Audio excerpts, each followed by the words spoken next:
bisa disebut shock anafilaktik. Jadi reaksi alergi manusia tuh kan ada kandungan, ngomong bahasa awamnya sulit. Di manusia tuh ada protein-protein yang dikenali oleh tubuh. Protein itu nggak hanya protein yang kita makan, tapi komponen-komponen. Jadi setiap sel tuh punya ID card. Ya gini. Setiap sel itu punya barcode di dalam tubuh kita, oke?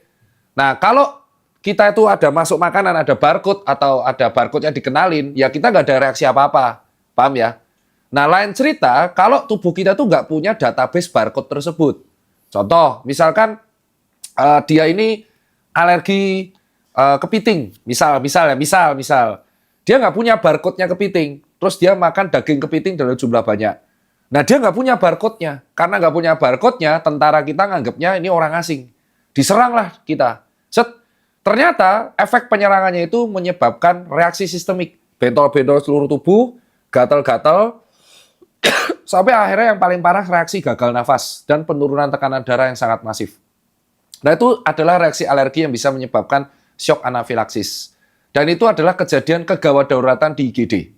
Oke? Nah, apa aja yang bisa menyebabkan shock anafilaksis? Rata-rata entupan tawon. Itu beran nggak, Pon? Tawon sama lebah itu beda. Tawon itu kalau nyerang kalian berkali-kali, tawon itu kan keroyokan. Dan kalau nyengat orang, ngentup orang, itu sengatnya dia bisa berkali-kali. Itu bisa menyebabkan reaksi shock anafilaksis. Karena toksinnya itu bisa menyebabkan gagal di bagian saraf. Kedua, obat. Ada beberapa orang di dunia ini yang dia itu tidak bisa mencerna beberapa obat. Contohnya, misal alergi aspirin atau ibuprofen. Ada orang kayak gitu, itu kan pereda rasa nyeri. Ternyata ada orang di dunia ini alergi aspirin. Begitu masuk aspirin, langsung anafilaksis. Salah satu gejala alergi yang paling parah, dia biduren. Tapi bidurennya nggak hanya di mulut.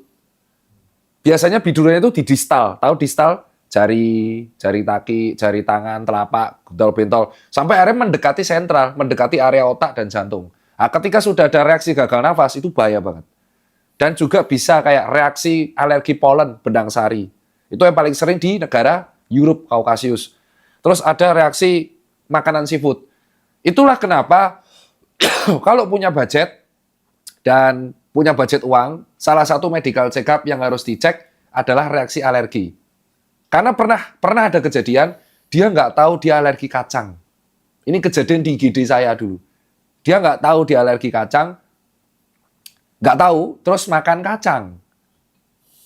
Anafilaksis coy, nyaris gagal nafas.